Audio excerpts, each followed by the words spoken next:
Mvua zikinyesha, biashara nyingi hupata hasara, lakini wewe unaweza kuiepuka hii hasara. Na hizi ni hatua 3 muhimu za kuchukua nyakati hizi za mvua.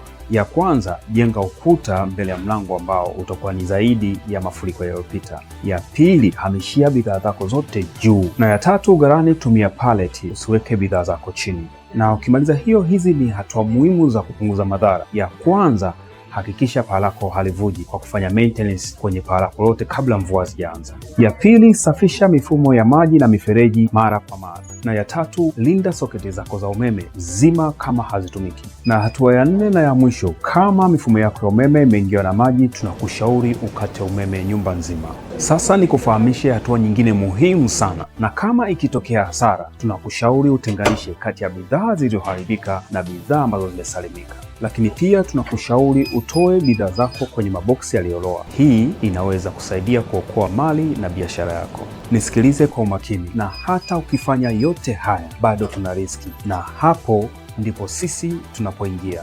Meticulous General Insurance inakulinda dhidi ya hasara na itakuwezesha kusimama haraka zaidi.